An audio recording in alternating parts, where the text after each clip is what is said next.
pequeño coronavirus ilustrado. Cuarentena. Periodo de 40 días que puede durar varios meses. Epidemiológica. Dícese de una epidemia que se comporta de forma irracional. Granja de bots. Instalación campirana en donde se crían y engordan las noticias falsas. Diabetes. Epidemia que azota a los mexicanos y que es causada principalmente por el chatarravirus. Obesidad. Factor de riesgo que, literalmente, le hace el caldo gordo al coronavirus. ¿Qué ole? ¿Dónde están todos? ¿Qué pasó? ¿Cómo vamos ¿Qué a hubo? hacer el programa? ¿Qué onda? Pues nada, aquí encerrado. Yo extraño ir al canal a grabar, pues, está muy raro todo esto. Sí, Pero no. mira, sí te digo una cosa, Pepe sí ha de sentirse cómodo, ¿eh? Porque él vive aislado del mundo, encerrado en su estudio, y para él es normal. Míralo, está bien tranquilo. ¿Verdad que Sí, estás bien, Pepe, tú? está todo contentote, míralo, mira. Sí, Pepe, Pepe, Pepe. para ti, Pepe.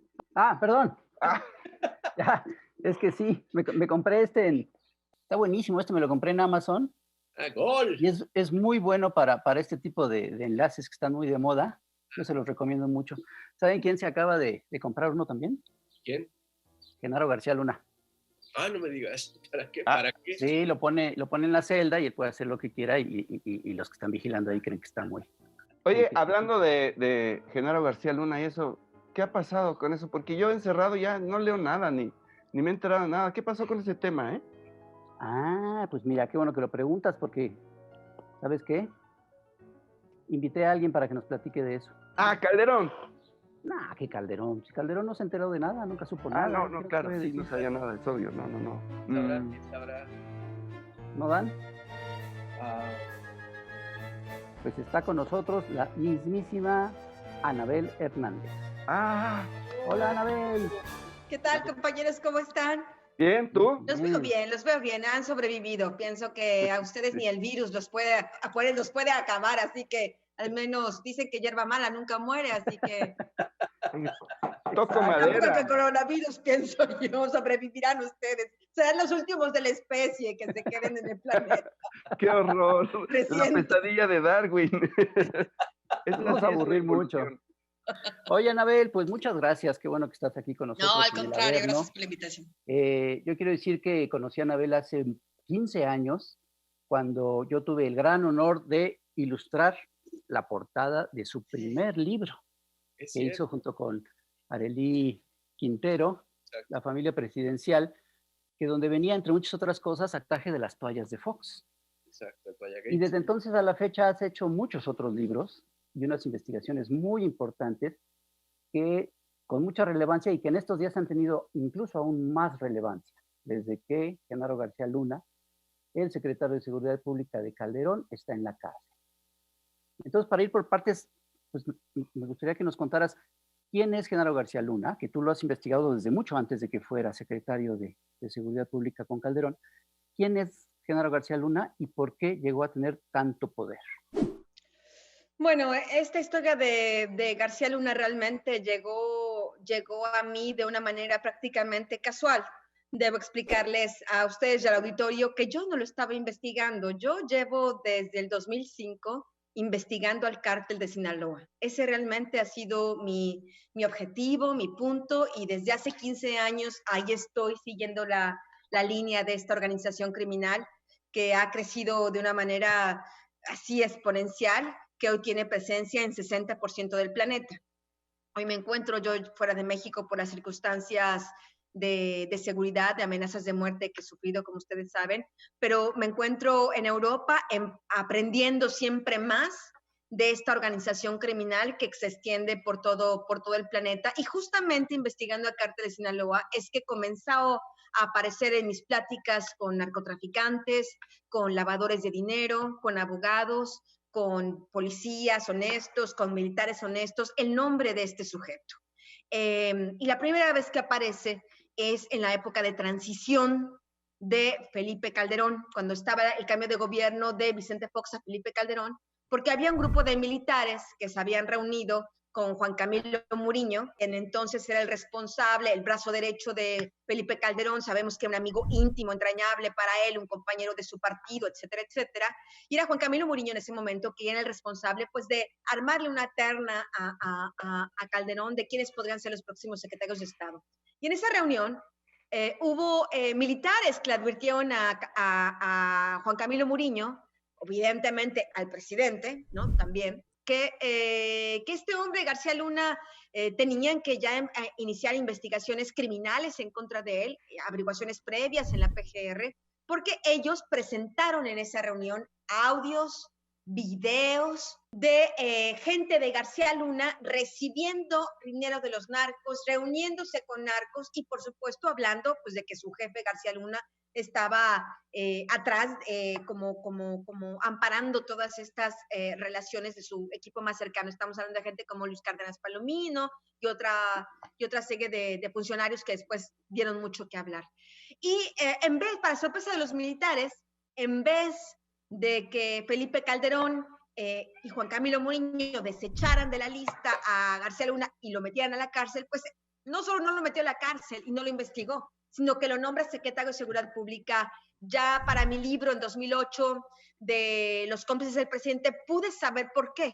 Ahí hay una alianza íntima, indisoluble entre Felipe Calderón y Genaro García Luna, ahora que Calderón no diga que no se acuerda o que estaba dormido, que a lo mejor estaba mucho en el bar este que se construyó en Los Pinos, que se construyó en mar, y sí pasaba mucho tiempo junto con Juan Camilo, junto con Genaro García Luna. Era un bar que se mandó a construir donde pasaba muchas tertulias con esos personajes, pero sí se acuerda, seguro que se acuerda, porque Felipe Calderón le debe a García Luna una serie de espionajes que este hombre hizo cuando era titular de la AFI en la campaña de Andrés Manuel López Obrador y contra algunos otros enemigos políticos de Felipe Calderón en aquellos tiempos. Por eso Felipe Calderón, entre otras cosas, es que no podía no nombrarlo secretario de Seguridad Pública Federal.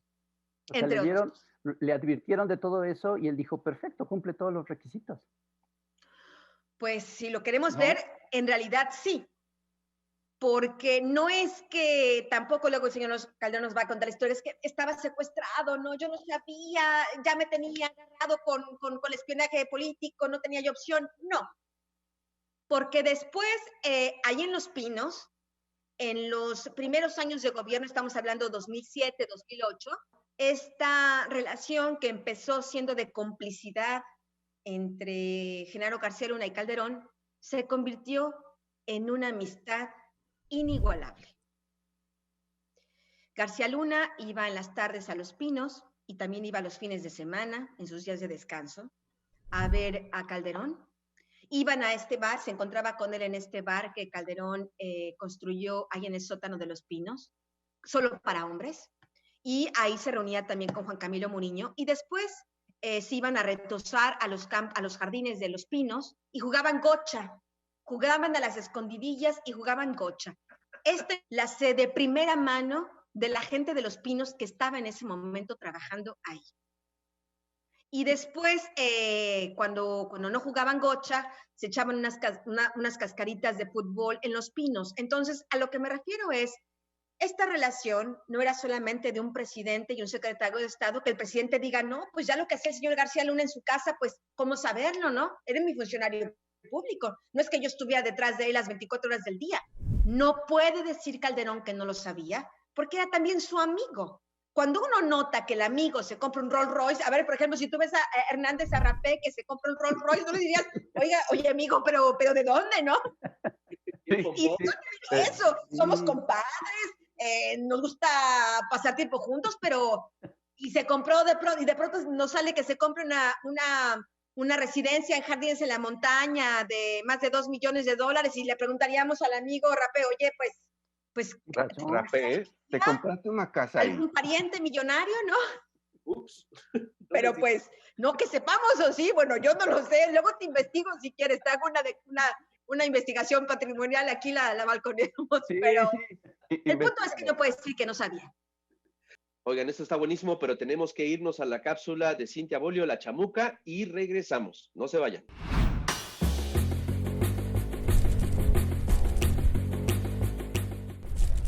Querido lectorado, y muy especialmente lectorada, si acaso tienes la dicha de ser madre, ¡felicidades! Y si no eres madre, igual consiente a la tuya, que bastante ha hecho cargándote 9 meses en la panza, pariéndote, amamantándote, cambiando tus pañales y sobre todo, amándote y aguantando tus berrinches aún en tu chavorruquez. Juventud ingrata. La verdad, que nos festejen desde el 10 de mayo de 1922 sí está muy padre. O dicho con perspectiva de género, está a toda madre. Pero, ¿sabías tú que la fecha la inventó el conservadurismo para combatir a las aguerridas feministas, quienes desde 1916 y a partir del primer Congreso Feminista, con sede en Yucatán, se organizaban por todo el país para exigir derechos como el voto, el divorcio, el aborto legal y la educación sexual? Estaban gruesísimas las bisabuelas con su propia revolución. Luchaban ellas por el acceso a métodos anticonceptivos. Repartían folletos con información para evitar embarazos no deseados. Reivindicaban el placer femenino. ¿El qué?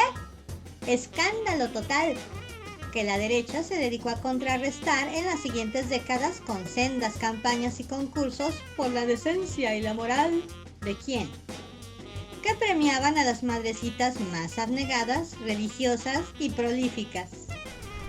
La festividad del Día de las Madres surge así como un método social y político de control sobre nuestros cuerpos, con una narrativa discriminatoria, prejuiciosa y vigente hasta nuestros días, y con la Virgencita Plis de Guadalupe como estandarte.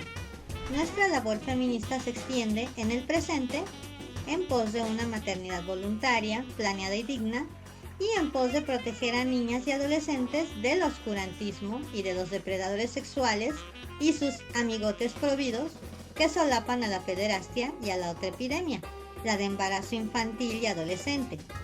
Son niñas, no madres.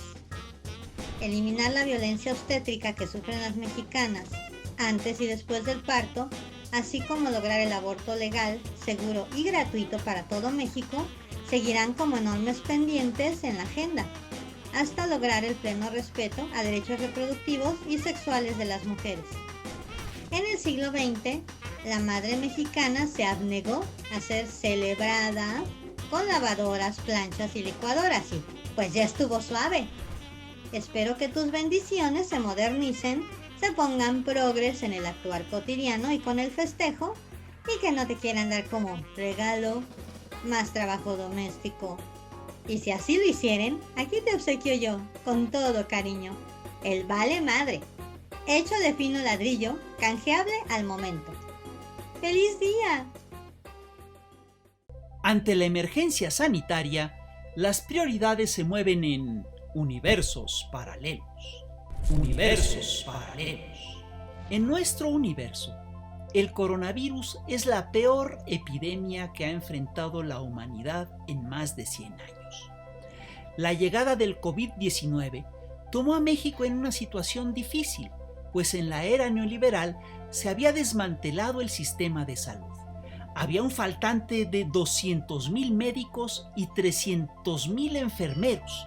Se habían desviado hasta 80,000 millones del Seguro Popular y habían dejado 326 hospitales inconclusos. Otro agravante del caso mexicano es que tenemos a cientos de miles de personas en situación de alto riesgo ante el virus, pues por malos hábitos alimenticios padecen hipertensión, diabetes, obesidad.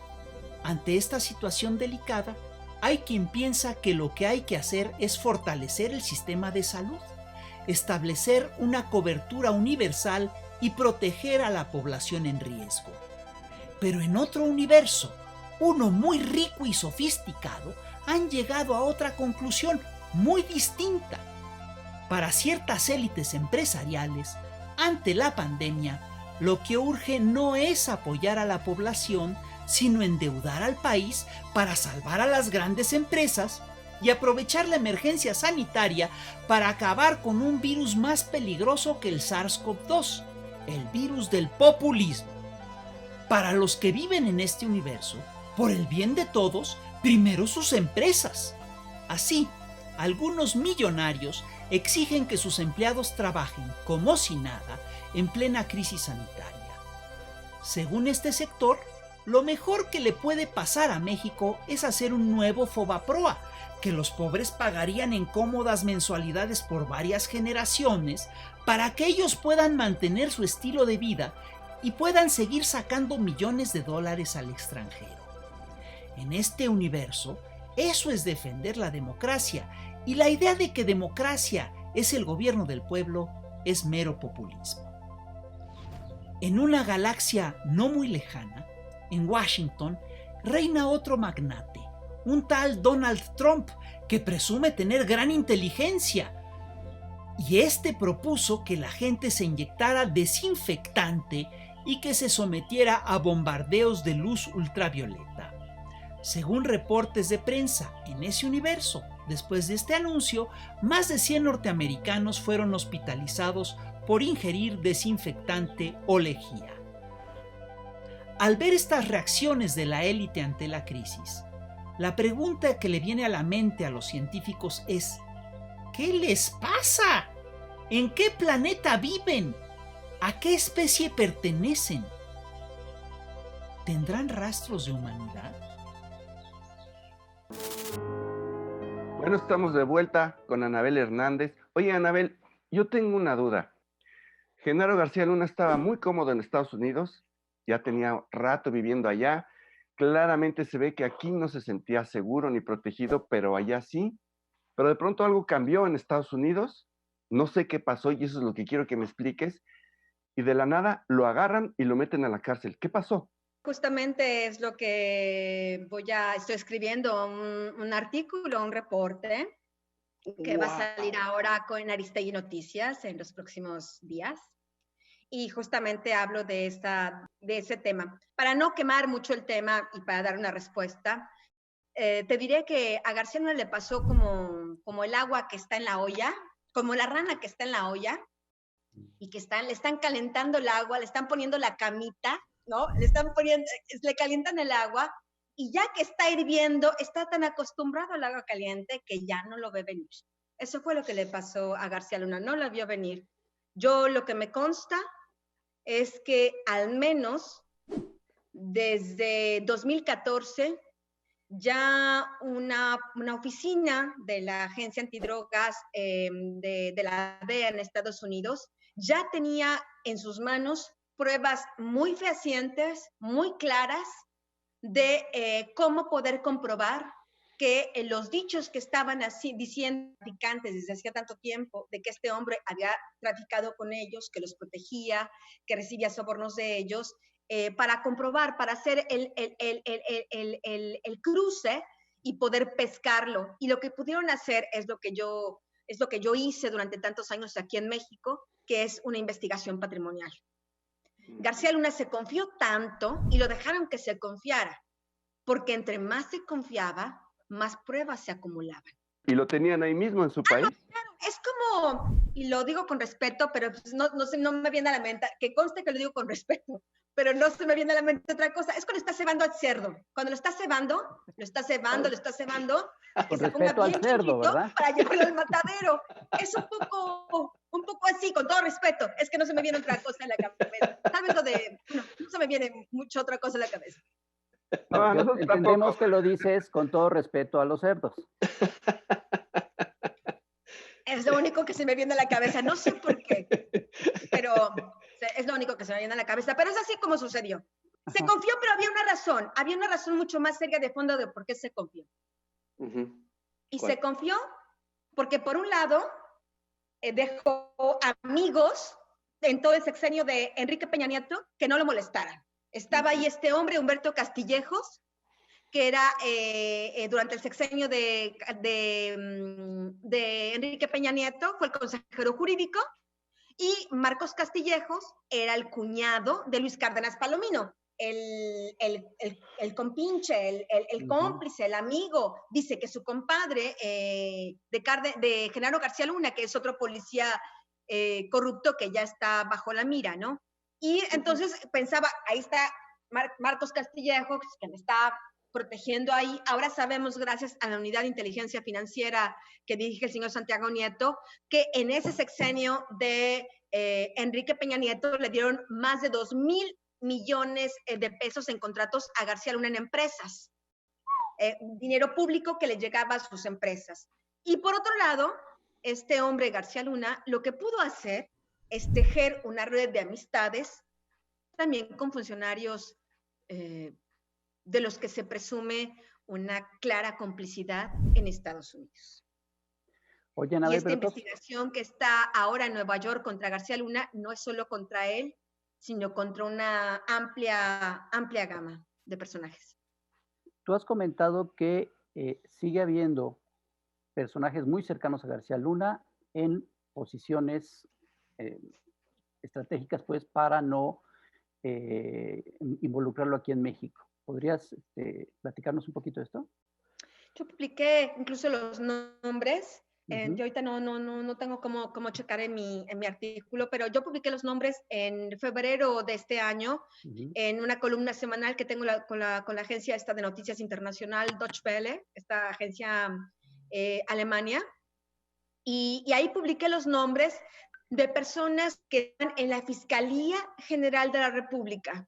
Recuerdan que el otro día en la conferencia de prensa con Andrés Manuel le preguntaban, oiga, y están investigando al expresidente Calderón y a García Luna, y pues él como que ahí como que esquivó todas las preguntas, y la verdad es que independientemente de la voluntad o no del presidente, del plebiscito, referéndum, o encuesta telefónica, o la rayuela, o el chinchampú que los ciudadanos puedan echarse, ¿no?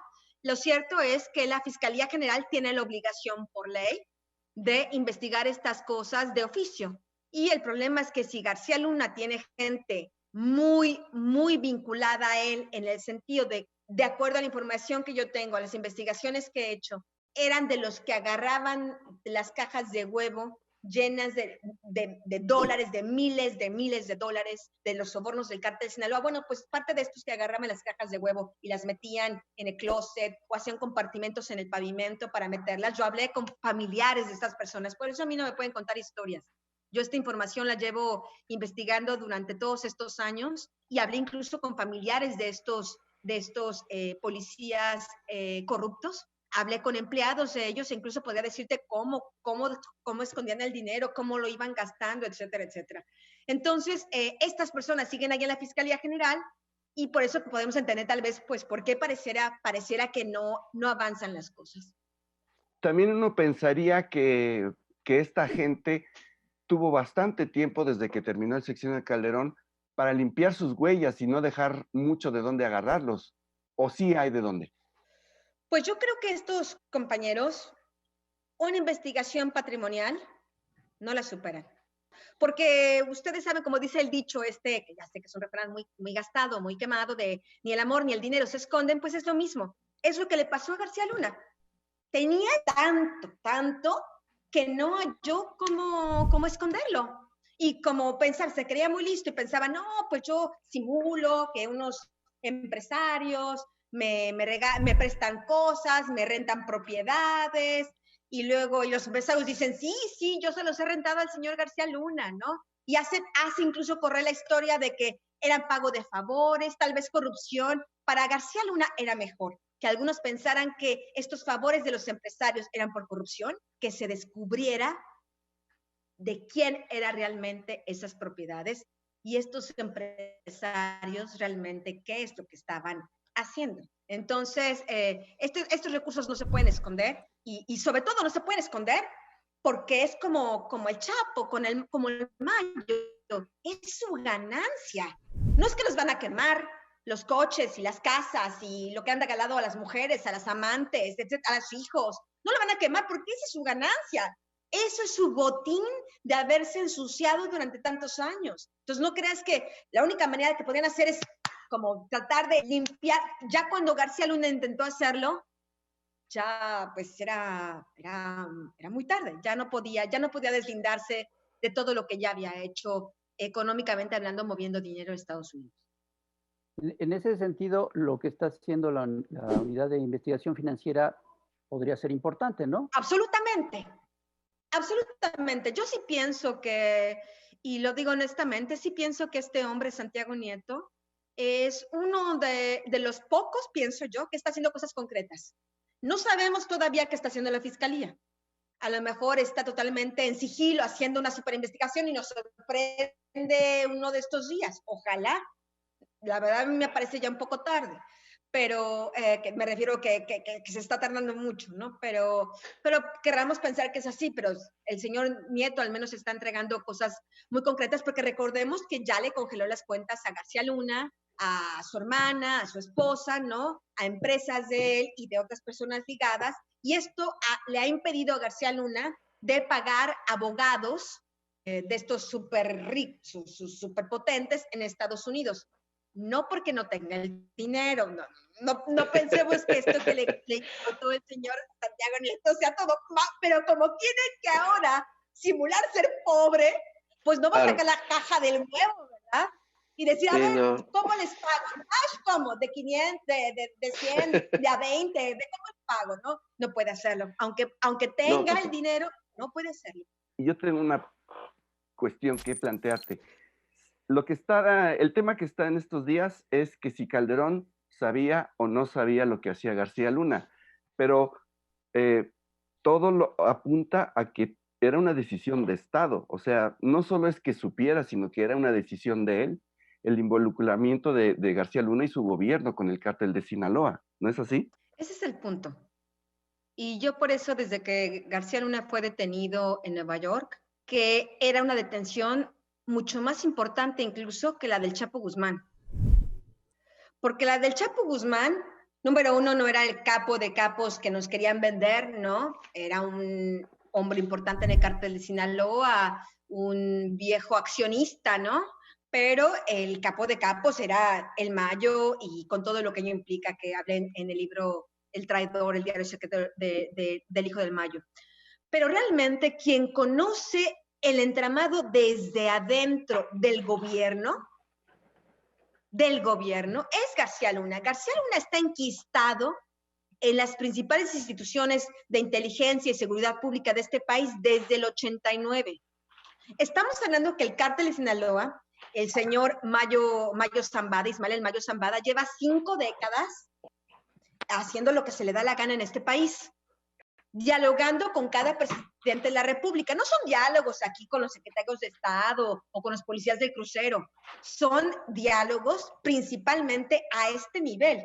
En el diario, por ejemplo, del hijo del Mayo Zambada, él narra cómo su papá lo manda a Los Pinos, ahí en el sexenio de Ernesto Zedillo, y cómo lo reciben una guardia presidencial, no para detenerlo, sino para darle la bienvenida, ¿no? Estamos hablando de que estos temas de narcotráfico en México han sido tan terribles porque, de acuerdo a las investigaciones que yo he hecho, que están documentadas, al menos desde el sexenio de Luis Echeverría hasta el sexenio de Enrique Peña Nieto, son cosas que se deciden no en las oficinas de García Luna o del Negro Durazo, o podemos decir tantos otros personajes oscuros, ¿no?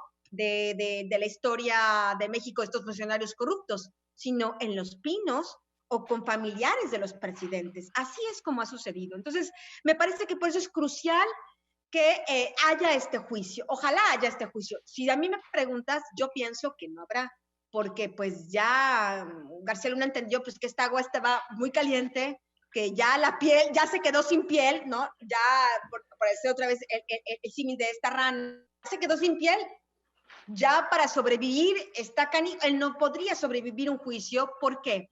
Porque hay una larga lista de narcotraficantes esperando testificar, ¿no? Por ejemplo, Vicente Zambada Niebla, Alfredo Beltrán Leiva, el hermano de Arturo Beltrán Leiva, que está ahí en Estados Unidos y que era uno de los que le entregaba directamente el dinero. Estamos hablando también de Jesús Zambada García, el rey, el hermano del Mayo Zambada, que también está ahí detenido en Estados Unidos y que ya dijo, él fue el que dijo en el juicio del Chapo que claro que le entregó cantidades estratosféricas de dinero a García Luna desde que estaba en la AFI. Y no olvidemos dos cosas fundamentales.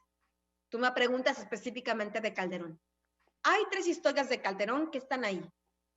Una, que en el juicio de el Chapo Guzmán salió a relucir que él también recibió millones de dólares. No lo dice Anabel Hernández.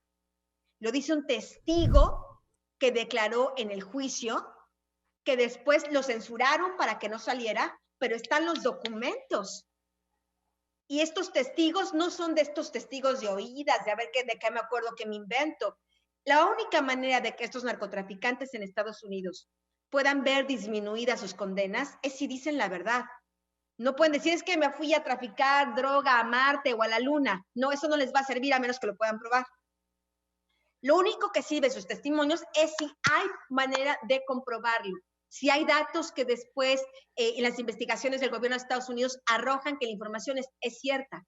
Y ahí es donde estamos, ¿no? Entonces tenemos este señalamiento de que Calderón también habría recibido sobornos directamente de el Mayo Zambada, lo cual me suena muy lógico si sabemos, no del Chapo, decían, recibió sobornos del Mayo Zambada, lo cual suena muy lógico si ahora sabemos que el Mayo Zambada es el jefe de jefes. Número 2, Edgar Valdés Villarreal, alias La Barbie, me mandó una carta que se publicó en la portada del periódico Reforma días antes de que terminara el gobierno de Felipe Calderón, donde él decía que le daba él personalmente dinero a García Luna y a una serie de policías corruptos, pero que también le consta que Felipe Calderón encabezaba reuniones de narcos. Y la Barbie será otro testigo, sin duda alguna, si hay juicio en el caso de García Luna. Ya hay otra información que hasta ahora yo no he comentado, pero eso es lo que dicen los narcos que ahora están ahí acogiéndose a ser testigos en Estados Unidos, que Arturo Beltrán Leiva iba a Los Pinos en el sexenio de Felipe Calderón. Y si tú me preguntas, yo que llevo investigando tantos años a Genaro García Luna, yo te diría que del mismo tono, de la misma mecánica, del mismo tipo de ritmo eran los señalamientos que se hacían con él. Ya hay un cuarto elemento fundamental del que habla el hijo del Mayo Zambada, Vicente Zambada Niebla, en este diario secreto que él escribió y que yo publico en el libro El Traidor. Y él dice que a él le consta, él estaba presente cuando hubo una reunión ahí en la montaña, en Sinaloa, entre el general Mario Arturo Acosta Chaparro, que fue reactivado en el sexenio de Felipe Calderón, con el Mayo Zambada y el Chapo Guzmán. Y llegó y abrazó al Mayo como si fuera su compadre y le dijo que le enviaba los cordiales saludos del presidente y que Felipe Calderón le pedía. Entonces, ese es el nivel de cosas de las que estamos hablando. Estamos hablando entonces de un narcoestado. O sea, estamos hablando de que el jefe de este narcoestado es Felipe Calderón. Y buena parte de su gabinete, aparte de García Luna, estaba coludido con el narcotráfico. Esto lo mencionas mucho en el libro En el Traidor que estuvimos leyendo. Yo te confieso que no lo terminé de leer, pero me parece revelador. Este libro lo escribiste porque me parece una película fantástica como empieza. Ojalá que no lo conviertan en otra narcoserie como las que hemos visto, pero en verdad es como si nos adentráramos a una. Cuando el abogado Fernando Gagiola se te acerca, después de que presentaste el libro de Los Señores del Narco, y empieza esta aventura. ¿Qué pasa a partir de ahí? Bueno, yo ahora que te publiqué El Traidor ya te contaré todo lo que ha pasado, pero bueno, lo contaré en otro libro, no en esta entrevista, por supuesto, pero bueno, es alucinante. Yo a veces de verdad no entiendo cómo suceden estas cosas, pero la verdad es que soy una mexicana, una periodista, una mujer que quiere saber. y que quiere compartir lo que sabe, porque pienso que si no entendemos de qué se trata este tema del narcotráfico en México y en el mundo, si no aprendemos a verlo en su justa dimensión y realmente de qué está hecho, no podemos desbaratarlo, no podemos hacer lo que no entendemos. Y por eso es que yo me he adentrado en estas historias y estas historias han venido a buscarme a mí, porque también es una búsqueda mutua, ¿no? Y bueno, este abogado del Mayo Zambada, es un abogado era un abogado de Fernando Gagiola. En ese momento era el abogado de Vicente Zambada Niebla, que había sido extraditado a Estados Unidos y que bueno, estaba esperando su juicio. Y Gagiola se acercó a mí con 2 razones. Porque quería contarme cómo el gobierno americano, y esa es otra parte que yo no sé si tengamos tiempo de hablar, ¿no? De cómo el gobierno americano también protegía al cártel de Sinaloa. Es decir, simultáneamente de que Genaro García Luna, Calderón, la gente de García Luna servían al cártel de Sinaloa, también había agentes corruptos de la DEA que también le estaban trabajando para ellos y recibían sobornos. Cuando el abogado del Mayo me dijo esto, yo dije, este hombre, ¿por quién me toma, no? Yo dije, bueno, pues, ¿sabe qué? Me interesa la historia, pero solo podría publicarla, porque a mí ni su cliente ni nadie me va a utilizar, ¿no?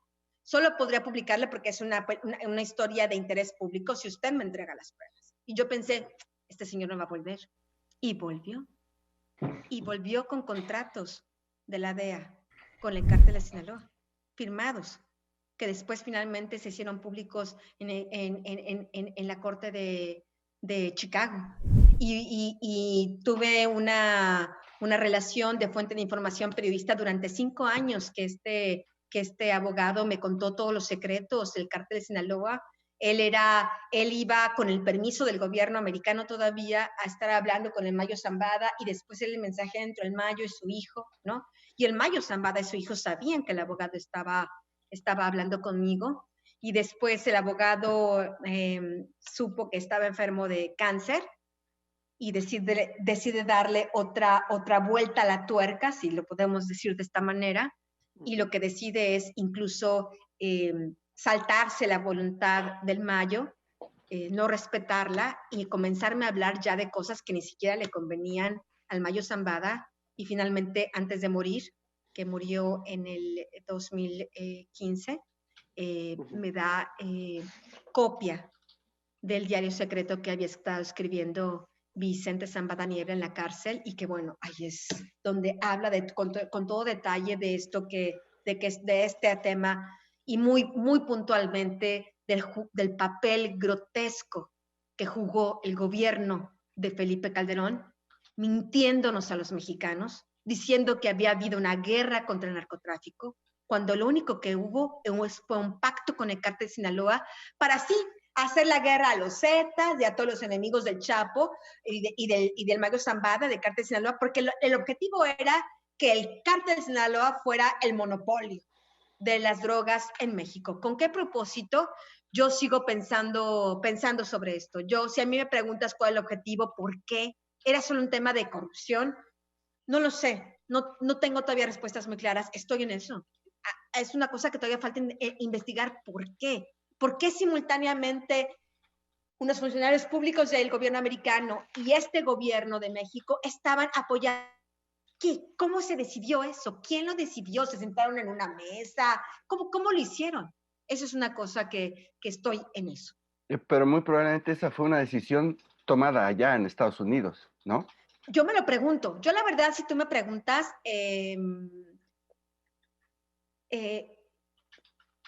si fue una decisión tomada en Estados Unidos, ¿qué cambió? ¿Qué cambió que empezaron a cazar a García Luna en el 2014? Algo cambió.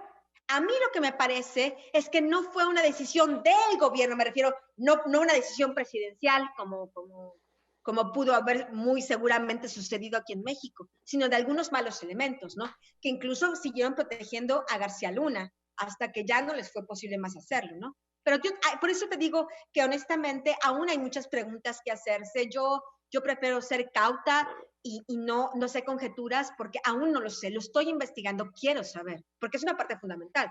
Y luego tenemos, como les comentaba en un inicio, que el cártel de Sinaloa tiene presencia en el 60% del planeta, porque García Luna y Calderón son muy corruptos. No.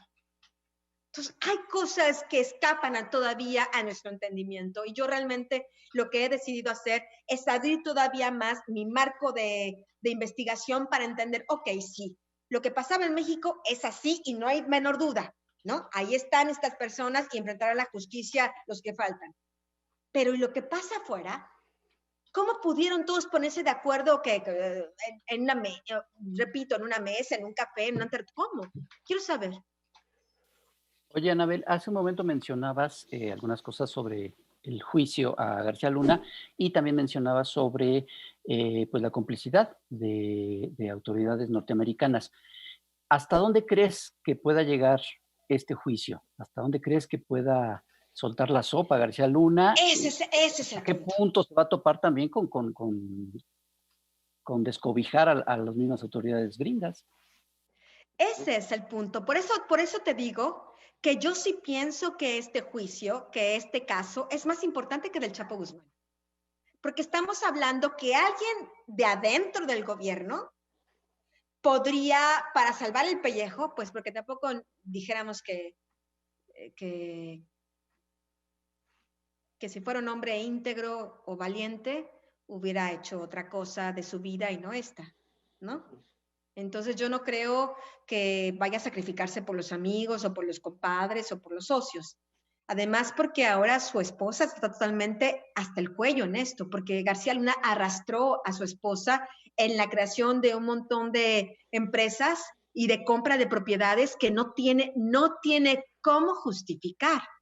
Entonces yo pienso que es parte de la presión que tiene. Podrá ser el señor como sea, pero la señora es su esposa, es la madre de sus hijos, ¿no? Y me parece que es una cosa que él debe estar reflexionando, ¿no? Por un lado. Y por otro lado, bueno, no tiene muchas opciones por la carga de pruebas que hay en su contra. Y yo sí pienso que, por supuesto, no bastará que García, porque estos acuerdos de cooperación es, ok, diría el fiscal, hicieron con Vicente Zambada Niebla, quiere llegar a un arreglo, queremos llegar a un arreglo, ¿no? En el caso de Vicente Zambada Niebla, también el gobierno no quería que Vicente contara todos los secretos de estos malos funcionarios americanos corruptos, entonces llegaron a un acuerdo. Y entonces, el acuerdo que podría llegar García Luna es que le diga al fiscal, bueno, dime qué tienes, dame un pez más gordo. No le servirá a García Luna decir, mi chofer también trabajaba para el cártel y el jardinero cavaba los hoyos para enterrar el dinero. No, eso no le va a servir. Tendrá que decir nombres de otros funcionarios públicos de mayor nivel que él. E incluso de empresa. E incluso, que bueno, estamos hablando de 3 sexenios. Estamos hablando, exacto, al menos de poder, en el sexenio de Vicente Fox, ajá, en el sexenio de Calderón, y de protección que tuvo en el sexenio de Peña Nieto. Estamos hablando al menos de 3 sexenios que lo protegieron, ¿no? Y por otro lado tenemos estos amigos que tenía de la DEA, ¿no? De otras agencias, pues que también incluso terminaron haciendo negocios con él, negocios económicos. Oye, ¿y alcanzará a algún expresidente un poquito más lejos? Porque tengo entendido que García Luna era muy amigo de Carlos Salinas de Gortari, ¿no? Bueno, eso es otro tema. Y no solo expresidentes de ese nivel, sino empresarios de muy, muy, muy altísimo nivel en México. Uy. Eso está muy interesante. ¿Eso va a venir en tu próximo libro? Pues en eso estoy. Perfecto. Si no, me cuido, trato de cuidarme, por eso estamos aquí en este escenario un poco oscuro y un poco esto, porque bueno, ha sido una historia muy triste, debo decir. Trato ahora de asimilarlo de otra manera y finalmente pienso, hay algo de justicia al ver que esta persona está en prisión, ¿no? Pero han sido años muy, muy difíciles, muy difíciles. Oye, Anabel, pues en verdad sí nos preocupa, porque creo que el trabajo que haces es monumental, es de los pocos trabajos periodísticos tan importantes así, que devela una maraña de corrupción entre países, entre sexenios, entre empresarios. Creo que sí estás, ahora sí como decimos nosotros, estás jalándole la cola al diablo, y de qué manera tan profesional, tan tremenda, que en verdad pues sí nos preocupa. Estamos nosotros aquí súper contentos de tenerte en el programa, de haberte tenido, de haber platicado contigo.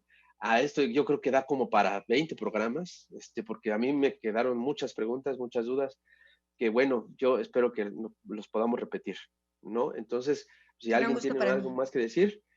Pues nada más agradecer muchísimo a Anabel, ya esperamos desde ahorita ese libro nuevo, y para también platicar con ella después.